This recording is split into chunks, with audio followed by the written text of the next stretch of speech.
A place that is spoken about only in whispers. A dark area that spawns the beginnings of urban legends.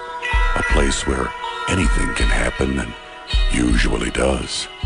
During the light of day, it hides just outside of view. But when the sun goes down, spirits, creatures of the night, roam free, and things do go bump in the night. It is in every state and every country, and there is no escaping it, no matter how safe you feel behind your locked doors and latched windows. So we invite you to turn down the lights and turn up your radio while we join Dave Schrader and Tim Dennis, your hosts, on a journey into the darkness on the edge of town. Good evening and welcome to the Darkness on the Edge of Town Paranormal Radio Show. Darkness Radio here. I'm your host, Dave Schrader. Sitting across the board from me, the recently turned 38 handsome devil himself, Mr. Tim Dennis. Good evening, Tim. You flatter me? Wow, you hit a big milestone this year, 38. I don't know if that's a milestone. It is a milestone because that means that the next 2 years are going to go really fast. You know what? I do believe that now I'm the same age as Brad Johnson and Brett Favre, so I can be a backup quarterback anywhere in the NFL. Yes. That's the way I look at it. Does that mean you're going to retire and join another radio team somewhere else? Probably, yeah. Somewhere in New York. That hurts. Yeah. Well, I'd like to welcome everybody back to our show. This is a paranormal radio show. We're here with you every Saturday and Sunday night from 9 to midnight Central Time. We'll be talking about all facets of the paranormal, everything from ghosts to UFOs, Bigfoot, the Bermuda Triangle, and beyond. And we'll be doing it with your help. We'd like you to interact with us. If there's story ideas and tips that you'd like us to cover, you can always contact us at dave@darknessradio.com or tim@darknessradio.com. Shoot us news stories. We also have an international and a national news correspondent that will join us every weekend. You can go to our website at darknessradio.com and you'll see a link there for the news desk. You can click it. If you have a national news story you're aware of or you'd like follow-up or mention on the air, you can email the information right there on the link to Bill Murphy, our national correspondent. And if you'd like us to explore more in the international world, and if you'd like to know more about ghosts, chupacabra, Bigfoot, what's going on out there in the international world, we will have our good friend Adrian Lee, who happens to be live in studio with us again from England. He's here, Tim, with us in Minnesota through this weekend, and then he's going back home. Aw. Hi, Dave. Hi, Tim. Hey, hello, America. Well, we're going to talk more with Adrian in a little bit here. We do have a lot of cool stuff going to go on. We're going to, we might as well take our call, get it going right now with the lovely Nicole Remini. And we've been using Nicole here as our new horror movie maven. She's going to come on every week and share a horror movie with us and kind of give us a review. And I asked her, no holds barred, man. No, don't pull back any punches. I want to know if it's a good movie or if it sucks. And, we can talk about it here on the show. So, Nicole. Hi. How are you, dear? I'm good, baby doll. How are you? Doing good. Thanks for coming back with us. Now let's talk. Last week we had you do the Lost Boys to the Tribe with Kiefer Sutherland's half brother. Right, where I wanted to kill myself, except I had some great cougar moments because there were young, hot guys in it. That's right. Now you've got a new movie that you went to see for us this week. It's Mirrors, starring Kiefer Sutherland. Yep, the other brother. Wow, I'm starting to sense something here. Are you a Sutherland fan or what? You know what? I promised to not see a Sutherland movie this week. Okay. What did you... now, give us... What's the premise of Mirrors? It's really actually... It was really interesting because I didn't expect it to take the turn that it did. But what it's about this old, abandoned, burnt-down building that has some possession within the mirrors in the building. So Kiefer, being a retired detective, which I thought was a really good way to play it, him, instead of going crazy and kind of getting stuck into the, oh my gosh, I'm just a crazy guy seeing things, being that he was a detective, actually went and started to research and try to find out what happened to this building. And I actually really liked it, but I told you last week, I think I just told you personally, I'm not a fan of the possession-type movie. Right. And that is one place I didn't expect the movie to go. So needless to say, the last 40 minutes scared the living hell out of me. Well, that's good to hear for the horror movie fans out there. Now, is this, Tim, do you know, is this a take on another Japanese horror movie again? Is this an update like The Grudge, The Ring? It is a remake of that movie that's supposed to be Mirrors in Another Country. Yes. Is Good. it? I don't Well know. done. I got nothing. Yeah, I believe No, it is. I don't think it is. I think it was pretty original. I didn't see anything about it that had any sort of familiarity to me. Okay, and good. I love the way, I just love where it went. You know, you got some, like, the hot wife who the whole time I'm sitting there and I'm like, she's way too hot for him, but really hot for him. So he's like, the guys will get some good boob shots. She wears a lot of low-cut shirts, but there's a lot of blood in it from the get-go. From the second the movie starts, there's blood, throats ripping open. It's really good for that. So it's a high gore content. Would you give it on the scale of 1 to 4 gore? What do you think? 1 being not much, 4 being over the top. I'm gonna give it a 3. A 3 on the gore. How about Yeah, on? because it's just blood. It's Now, just is it a blood. scary movie or is it a suspenseful movie? Suspenseful meaning you're kind of on the edge of your seat, getting sweaty palms. You know what? There were a few times that I had to look away because I knew that I'd be jumping out of my chair. Really? And I'm not one that gets very, like, these movies don't really scare me. They don't really, usually movies don't move me. But I thought, oh, my gosh, I have to look away because I'm going to jump and be incredibly embarrassed. Wow. I mean, it definitely surprised me. And the graphics, great. Special effects are amazing. Usually I kind of catch, being that I have that television production background, I'll usually catch a lot of the cuts and edits, and I didn't really see a lot of that. It was done very, very well. I would definitely recommend going to see this movie. Well, that's good to hear. A lot of the horror movies over the last couple of years here have let me down with, I think they've gone away from content and gone straight to gore and shock value. Right. There's no story anymore. It's all about, let's see how offensive we can be. And that's the one thing I like, is that they backed it up with a story. And How's he acting in this one? I know we talked about Lost Boys 2 was kind of a bland acting bit for everybody. Where do you see this sits? Is this solid acting? The acting was really good. I mean, you get your, typical Kiefer, doggy eye moments. But I think everybody did a great job. The wife, maybe not so much, but again, great boob shots, and she's absolutely beautiful to look at. Is she the, best actress out there? No, but she did a really good job. I thought they all did a great job. I really enjoyed it. I was very surprised. Well, very good. Well, now, here's what I want to throw you for the next week. Are you ready? You got to go rent this for me. Okay. Because this is a remake of a Japanese horror movie. Okay. And it's called Shudder. I did. You know what? I looked that up online yesterday, and I saw that it was like an American name with Japanese or Chinese subtitles. Right, and Josh Jackson, who starred in the Mighty Ducks series and was on Dawson's Creek. And here's a little weird sideline. His character name, Pacey from Dawson's Creek, that's the name of my daughter. I named her after. Come on. How sad is that? Yeah, I actually named That's really sad. my daughter after Josh Jackson's male character. You're a grown man. Have I set her into a bad place with Time that? to man up, baby. Yeah. Yeah, really. Look at what you set her up for. Well, I will definitely do that, and we'll talk about that next week. But again, I definitely give Mirrors a thumbs up. I think everybody should go. Like I said, I'm not one to scare easy, and I actually woke up in the middle of the night, and it was in my head last night. Really? It got you that deeply? Yes. It affected me. I thought, oh, my gosh, I'm alone. I'm a little scared. No kidding. Well, see, that's great. I'd love to hear movies more like that it actually has some kind of impact. And you felt there was more originality to it. It wasn't the same kind of stalker, slasher, hacker movie? Exactly. And like I said, I like the fact that he was a retired detective and it put him to work. And, of course, he had the moments of everybody thinking he was crazy. But I'm telling you, there are some scenes in that will literally rock you to your core. Let me ask you this, Nicole, if I can. Let's go a little off topic, and maybe we can even we've got our international correspondent Adrian here from England. We've got Tim, and I'd like to ask your guys' opinion. And Nicole, we'll start with you. Right now, there seems to be a rash of unoriginality going on in Hollywood. I know, what a surprise! They just remade Halloween last year with Rob Zombie. Mm-hmm. Right. Friday the 13th is being remade, and Nightmare on Elm Street is now being remade. No, it's not. It is. Yeah, can you believe it? They're redoing Nightmare on Elm Street, and they're redoing the Friday the 13th franchise. What are your guys' takes? And we'll start with you, Nicole. What do you think about the remake situations that are going on with the classic, iconic characters? The reason that I'm getting from the major studios, they're also remaking Hellraiser. So literally all 4 of the major franchises are getting a reboot, and I think that's because of what they saw happen with the Batman movie, Iron Man, some of these other movies that have rebooted and they really seem to be taken off. And they said the other problem is now they've taken them to all these different places. The only thing to do is reboot them, otherwise they'll all end up in space with Leprechaun and Pinhead, and, Jason X out in outer space. What are your thoughts on them rebooting the icons of Jason and Freddy, Nicole?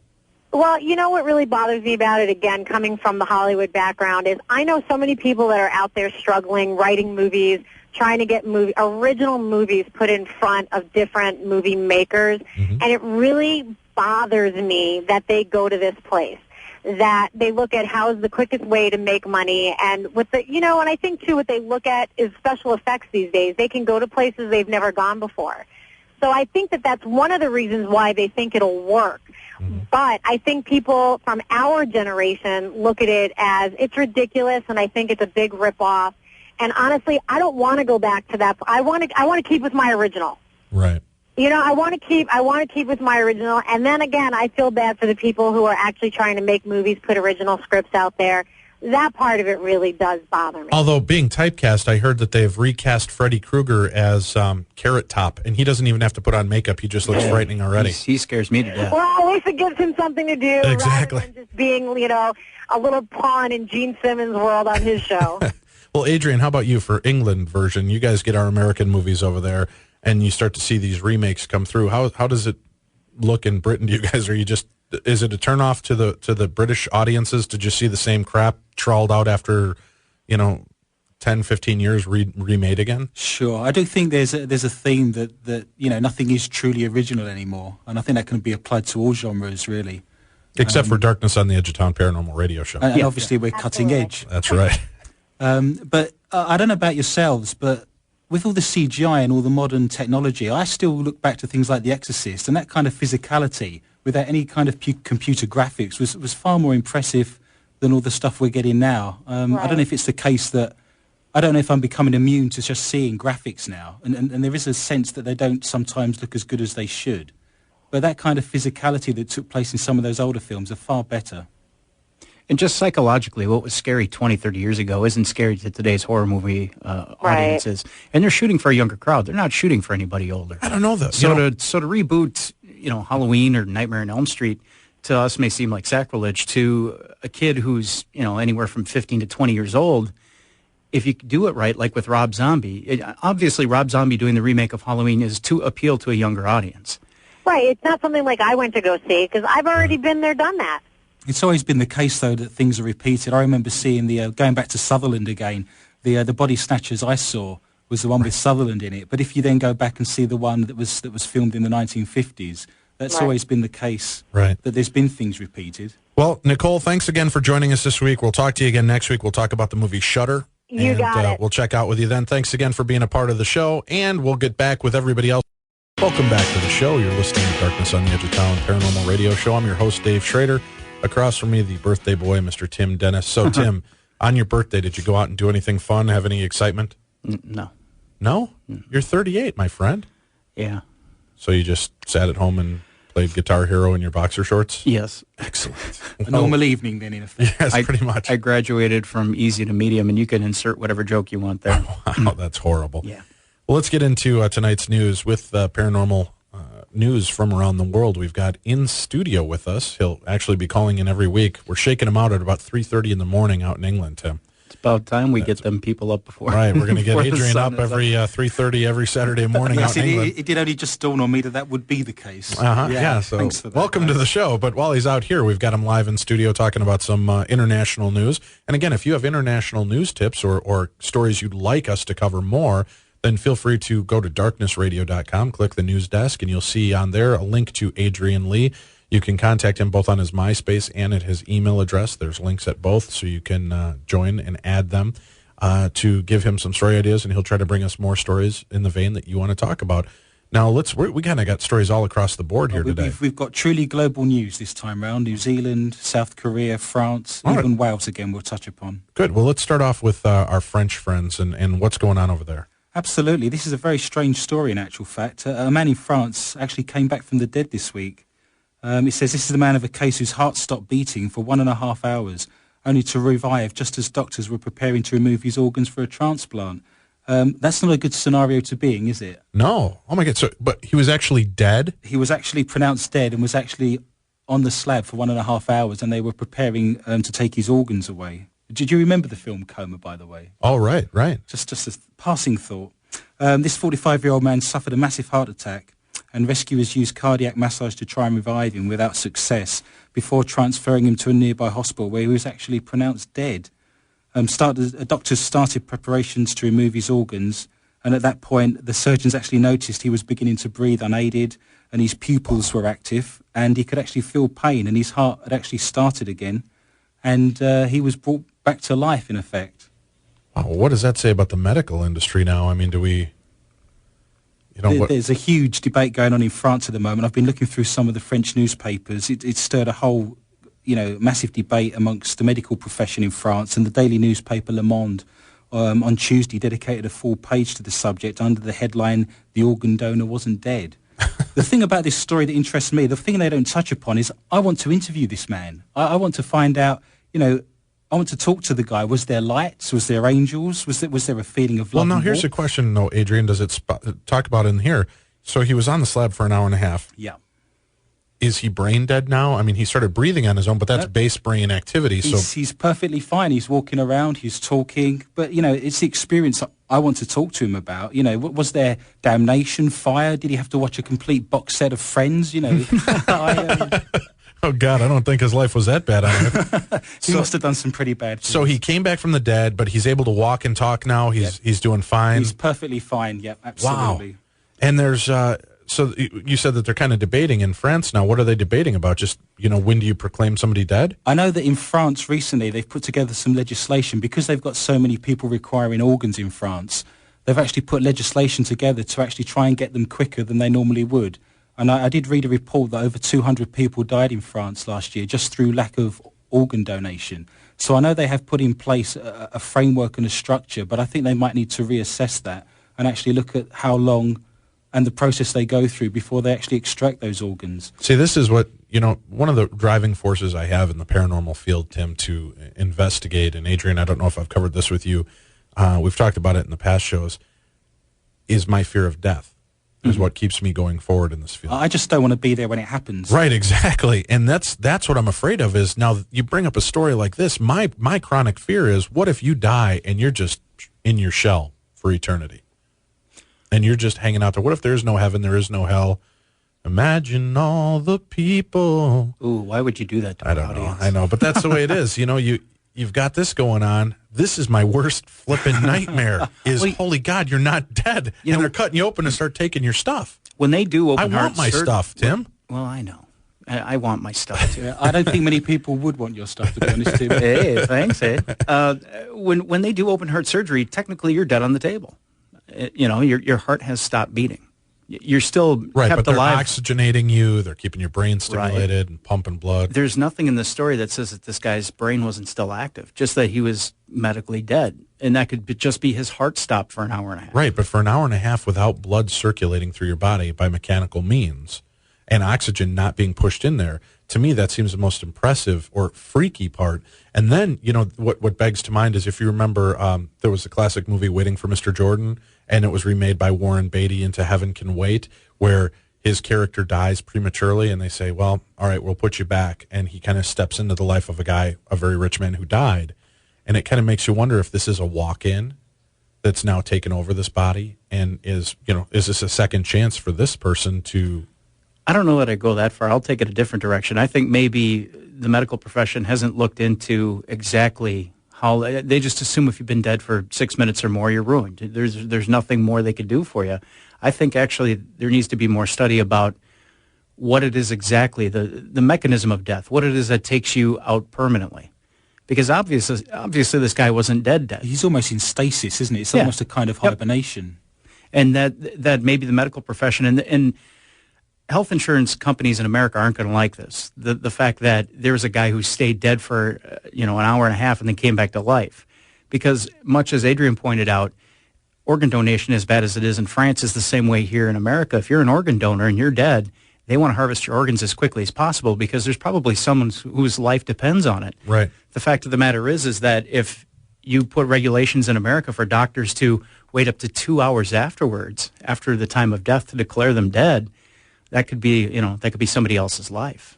I don't know if you guys caught, there was a movie, and this is a true story. This is another one of those things that just freaked me out. There have been people that they've put to sleep to do surgeries on. and the knockout factor is there, but the painkiller didn't work. So these people are essentially trapped in their own bodies, fully aware, but they're in a paralyzed state, but they can still feel. Yeah. And they're awake for the whole surgery. Because they breathe artificially for you, and they tape your eyelids down, and there's nothing you can do. You're just lying. There's no there. way to communicate, and oh, geez, these are just frightening moments. All right, so let's go on to the next story. Now, this is you have a little follow up to this coming back from the dead story, right? Yes, this is a slightly lighter story. I read the strapline to this particular story, and it said "story about a new zombie musical." And I'm thinking, what's wrong with the old ones? I like the old zombie musicals. Why change something that's working? My favorite number is... Yeah. Yeah. This is a story from South Korea. Theatre goers in South Korea are being showered in blood during a gory stage production of The Evil Dead, the cult 1981 film. Roughly around 5 litres of fake blood are sprayed onto the front rows during each performance of the musical. One of the things I didn't realise when actually, as a sideline, when I did this research, was that I didn't realise that in the UK, the actual full-length DVD of that film wasn't available until 2001. So I was quite surprised that even in today's age, some of those scenes were thought to be too gory. One of the things that I must read you, there was a review that I read of this particular stage production, Yes. and it says, the musical, however, plays the story in a light-hearted manner. And then there's a semicolon with a clause, and it says, with demons and zombies. So, I wouldn't normally see those two things in the same sentence, but the original movie itself is a freaky movie, but it's done with a good sense of humor. It's done by Sam Raimi, who's done the Spider-Man movies, and is actually kind of one of the forefront runners of horror movies now. He brings on, I think it's called Ghost House Productions. He does a lot of horror movies that he brings over here from Japan and updates them for American culture. So, I don't doubt that. He's got some funny stuff and a good sense of humor. But would this be the ideal venue for a first date, perhaps, if you can remember those days, Tim? Well, no, I can't. Wow, the shots are going over your bow, brother. Locked in my apartment for years. Yes. Well, personally, one of my favorite actors is Bruce Campbell, who starred in the Evil Dead series. I would just love to see a Korean version of Bruce Campbell. That's got to be hilarious just in itself, right? I mean, what other horror films would you like to see made into a musical? I would love to see Night of the Living Dead, Amityville, the musical. How about Friday the 13th? We just talked about that, right? Yeah. Now, Jason, coming at you with a knife. Jason You really are wasted, is going to aren't you? terminate your life. No? I love it. Yeah. Let's do it. There's got to be somebody over at the Guthrie who wants to do this. Oh, that's frightening in itself. All right, you guys, we're listening to the Darkness on the Edge of Town Paranormal Radio Show. Stay tuned. We're going to come back with more international news with our correspondent, Adrian Lee. Welcome back to Paranormal here on Darkness Radio. I'm your host, Dave Schrader. Across the board for me, Tim Dennis. You can join us here every Saturday and Sunday night. Remember, we do have a live chat room, too, so that you can participate along with other avid listeners and fans of the paranormal. Go to darknessradio.com, click on the chat live link, and you'll be able to join us. It's free. It's easy. Kind of like Tim's prom date. We're going to get back. I saw her at the 20th anniversary, the 20th class reunion. 20th anniversary. Wow. She shaved her back. Did she? Oh, it was so. She's still hanging up in the bell tower, ringing the bell for you? Yeah, but, I find the hump sexy. All right, Adrian, what else do we have going from around the world here, paranormal news-wise? I saw a very quick report that I just want to touch upon briefly. I read a report saying more Britons believe in ghosts than God, according to research. In a recent poll, over two-thirds, 68%, said they believed in the existence of ghosts and spirits, where just over half, 55%, said they believe in the existence of God. A couple more statistics for you. Some 26% believe in UFOs, 19% in reincarnation, just 4% in the mythical Loch Ness Monster. So I don't know why Loch Ness and Nessie has come off rather poorly in that poll. Really? So, but wait a minute. So let me get this straight. In a poll, people believe more in UFOs than they do believe in God. Ghosts. Oh, ghosts. 68% ghosts, 55% God. I actually tried contacting God, but he wasn't available to comment, unfortunately. So we've got, well, that's pretty amazing. That's one thing I've had a hard time with in the paranormal field. People and the religious beliefs in nature, right? They'll believe in a God, but they don't believe, or they don't believe in the paranormal then, or they believe in the paranormal without the existence of God or a superior being. And to me, that's just kind of funny how they draw that line in the sand and there's no vacillation between the two. I think people are wanting to almost believe in ghosts because it gives them something to grasp onto, that there is an afterlife, that there is some kind of proof. I would think you would want to believe to a religion then for that, because if I'm going somewhere, I don't want to think that I'm stuck hanging out here with you guys for eternity. I'd rather be, in heaven eating grapes and, flying around playing a harp. Would it not be the case, though, that God doesn't want to prove his existence because that would take away faith then, and without faith, there's nothing? Right, but I just mean overall for people to say that they'd rather believe in ghosts so they feel there's a place to go, as opposed to believing in God to think there's a place to go. And I'm not trying to beat the Christianity banner here, but, that just to me seems a little far-fetched and kind of bizarre. I can't disagree with you, sir, but that's... and how many, did you say UFOs were in the statistics there as well? Yes, that was 26% in UFOs. So 20, but now over in Britain, there's a lot of UFO sightings. Absolutely. I do think there's a point to be made that if someone just steps up to you into the street and says, can I ask you some questions, at that point, are you going to divulge the fact that you get visited by UFOs to a stranger in the street with a clipboard? Oh, that's true. So I do think there's some manoeuvre here, but I would suggest that that's probably a higher figure and people just don't want to divulge that information. Good point. On the line with us, Adrian, we have, for your next news story, I wanted to bring on somebody that might be able to talk about this a little bit more steadily. We've got online with us from True TV's Haunting Evidence. We have psychic investigator Mr. John Oliver. Thanks for joining us, John. Thank you very much. It's good to be here. Now, John, we had an interesting story that popped up here, and we'd like to have Adrian share this and then weigh in on it from your side and see if this is something that you've had to deal with in your position as well. Go ahead, Adrian. Sure. This was a story that's broken this week of a TV psychic threatened in New Zealand. There's a TV program there called Sensing Murder, and there's a psychic called Sue Nicholson, and she's revealed that she has received death threats because of her involvement and work on the crime-solving series. Sue received a phone call about 1 o'clock in the morning from a man who talked about one of the cases, and if I can quote him, he said, I've watched you on the program, and I've told you to keep your mouth shut. You know too much. Sue actually replied to this in the press and said, I don't let people like that frighten me.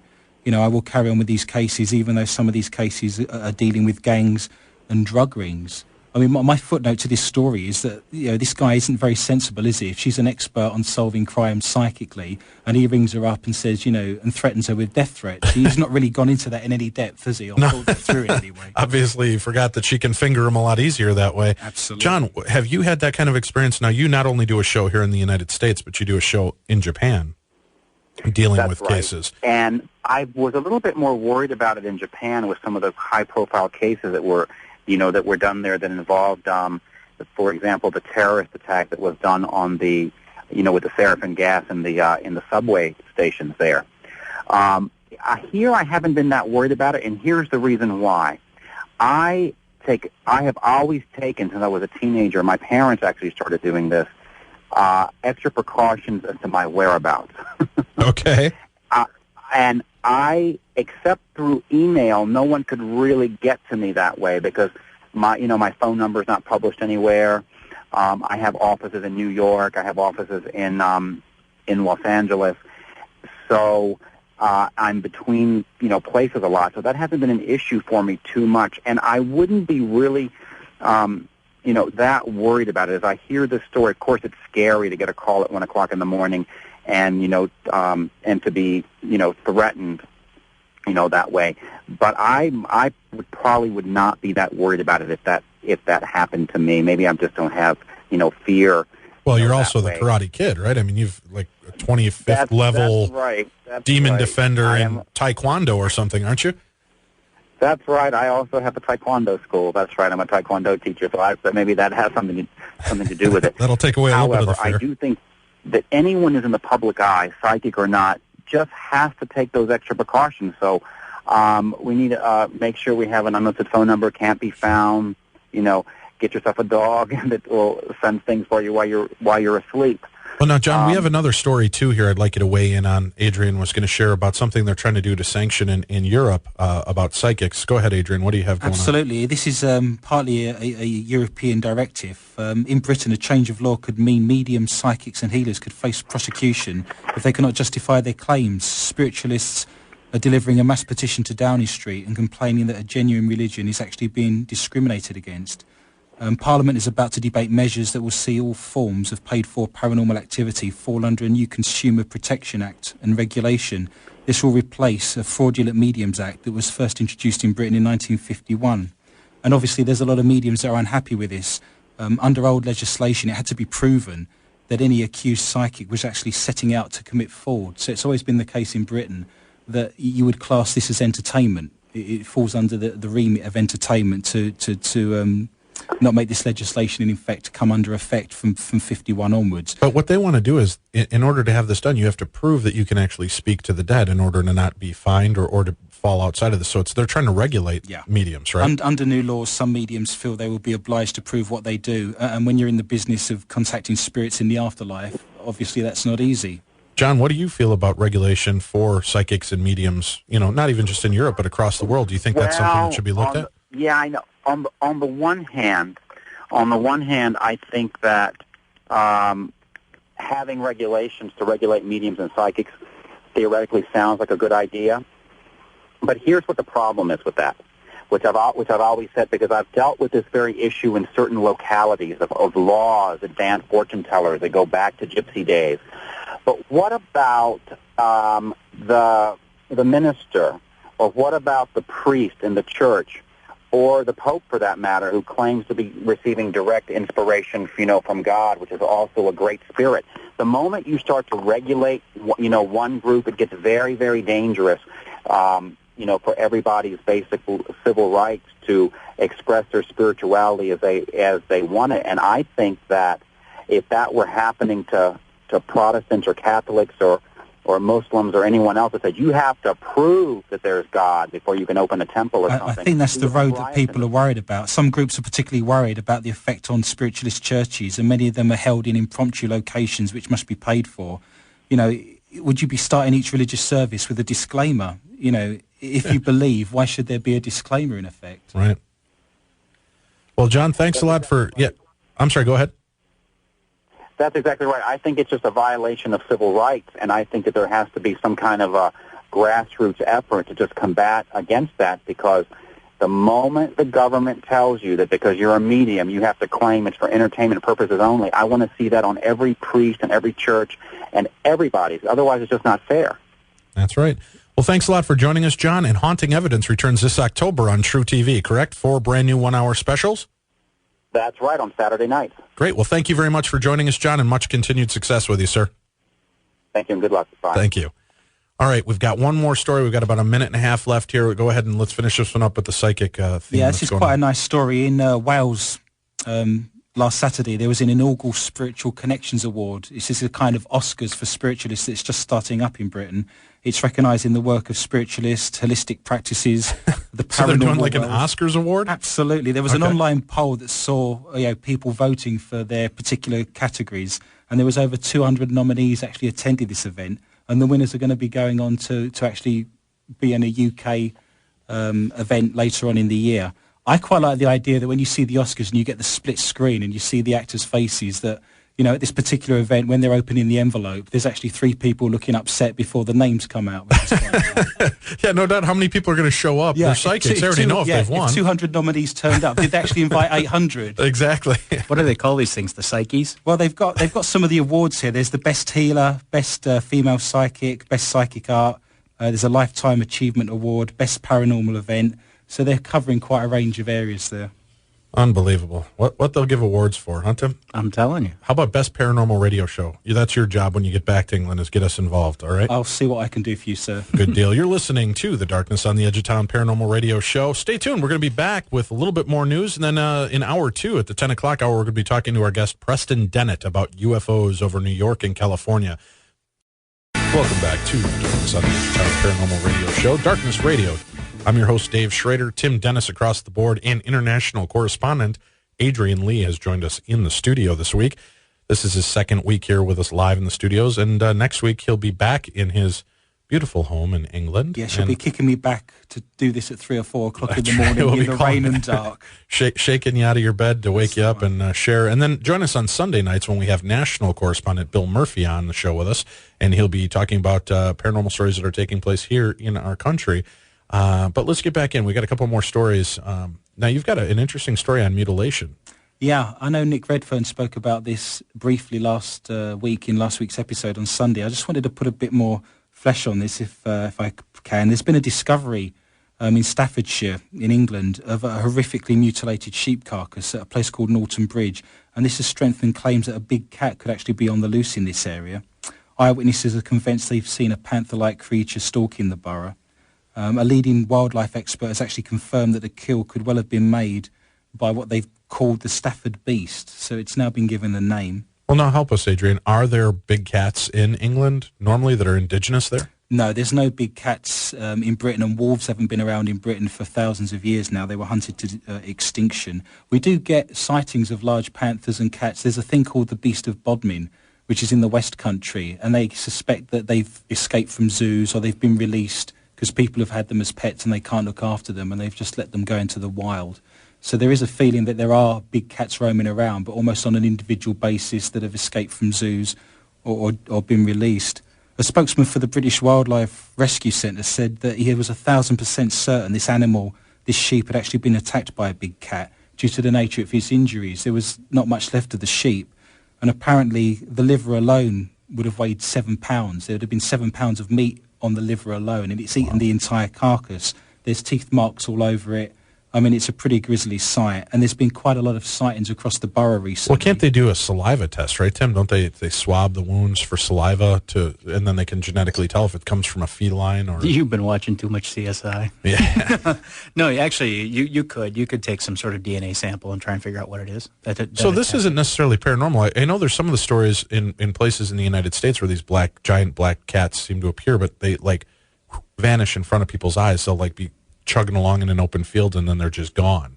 So I don't know. I mean, these I don't know if I feel as weird about with cryptozoological findings. There are a lot of idiots out there buying exotic animals to keep them as pets.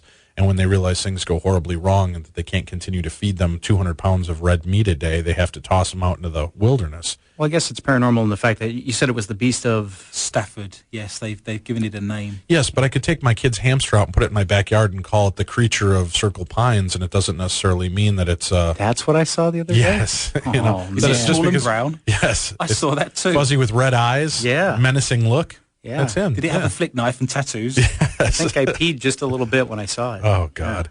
Yeah. All right. The other thing, though, mutilation-wise, there was an interesting special, I think it was on Discovery Channel, about a year or two ago, about El Chupacabra. And they talked about the mutilations that they were finding. And UFOs are often associated with these type of cow mutilations. But it was, I believe, a sheriff in Texas. They were getting a lot of these strange things. So what he did was, one of the farmers called and said, "Oh, we have a dead cow." He said, "Can you keep it there?" And they said, "Yeah." And he came out and he cordoned it off, roped it off, and he sat there. And he had armed guards sitting there and videotaping this carcass over a 48-hour period. Mm-hmm. He wanted to see what the natural progression of death for an animal out in the wilderness would be. Mm-hmm. And they sat there with an armed guard watching this, and they realized that there are things, blowflies, which eat away the soft tissues around the mouth, the anus, the udders, the teats. So that is what always seems to be missing from these animals. There would be a lack of blood. Well, the blood would soak into the ground. There's another type of bug whose job it is to eat the blood, and they will eat it in droves, and they show up fast, and they do this damage. And then there's these branding marks you see on mutilated cattle and things, and it's from underneath the skin. It's some of these insects that will actually burrow, and it makes these patterns underneath the skin, and the way the skin bloats, and it'll split open. Mm-hmm. But they said that these flies will eat in precision, so it looks like laser surgery when they're done. And he has it all on videotape, yet people are still assuming that if it's a cattle mutilation, it has something to do with UFO or some horrifying monster doing this, when now we've got on videotape it's actually being done just by nature, by the blood letting into the ground, and it soaks in, and what doesn't soak in, other animals lick up and eat, and then the bugs eat and dissect the creature pretty quickly and steadily. You're making me hungry. Yeah. All right, Ed, we've got Preston Dent coming up in hour 2 here at 10 o'clock, and we're going to be talking about UFOs over New York, his new book, and UFOs over California. You have a couple of UFO stories to lead us into that, right? Yeah, there's recently, the secret files on UFO sightings have been made available for the first time by the Ministry of Defence in Britain, and this taken place this summer. The documents, which can be downloaded from the National Archives website, cover the period from 1978 to 1987. They include accounts of strange lights in the sky, unexplained objects being spotted by the public, armed forces and police officers giving accounts. 8 files have been released so far, and there's up to 200 files that are going to be made available over the next 4 years in a kind of staggered approach. These documents are available to download. A spokesman for the National Archives said they had now become available after several requests were made under the Freedom of Information Act, and also because of a proactive move by the Ministry of Defence for an open and transparent government. Another document reveals the experiences of a 78-year-old man who alleged that he had met an alien beside Basingstoke Canal in Aldershot in Hampshire in 1983. He says that he went aboard the craft, giving a detailed explanation of it and describing what the craft looked like, before being quizzed by aliens about his age. He gave his age as 78, and they turned around to him and said, "You can go. You're too old and too infirm for our purposes." I mean, that's a kick in the teeth, isn't it? Wow. When an alien's turning you down for medical experiments. But can I at least have a bowl of soup? I missed the early bird special. I mean, I feel sorry for the guy. You've got one foot in the grave when an alien's turning you down for experimentation there. That's so poor. That's horrible. There's also drawings to look at. There's eyewitness accounts. There's sketches being made. There's accounts by police officers and the army. So this is all available now to download from the British National Archives. And that is available right now? Absolutely. Really? And how do people find the British National Archives? Do they just Google it? Yeah, if they do a search on those, that will come up fairly sharply. Okay. What I would say is that obviously a lot of people are going to be trying to access these over the next, few days. So, you may have trouble getting into that. Sure. Well, what's nice is we're offset here. It's like 6 hours ahead in Britain. Sure. In England, so a lot of the British people will be checking it then. So our daytimes or later night times might be better to check that out. I think you're absolutely right there. That's a point worth making. Can I just share with you one thing on air? There was something I did this week that I've never done before that I want to share with everybody. Yes, we've got the photographs. You do look great in a ball gown. Stunning. Do you know how difficult it is to get that in my size? The shoulders and the waist. I played a game of Trivial Pursuits this week with a group of friends, and we actually had on one team the Ovulus and the Franks box.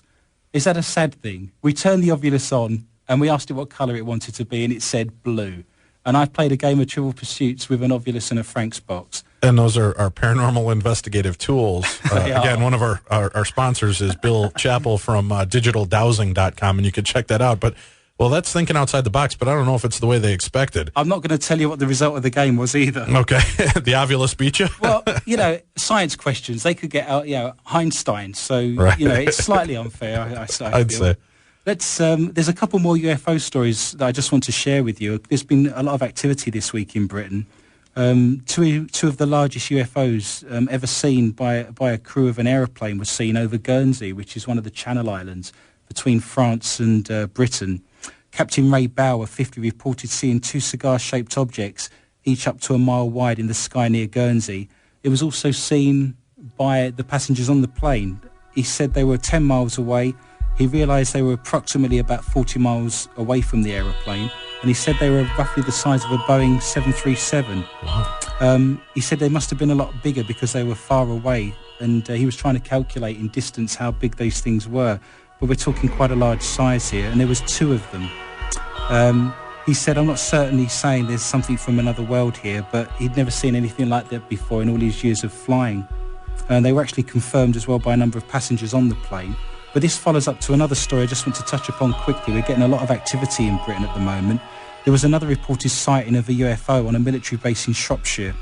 And again, this has had photographs and video taken of it by the army. And again, they've released this, but there was definitely a lot of activity in Britain at the moment, and hopefully I can touch upon that and put a bit more depth on that for you next week. Yeah, get us some more research on that and find out what's going on. See if you can find out more information on our French zombie guy, too, could you? Yes, I'd like to ask him some questions. That would be great. Useful. Well, stay tuned with us.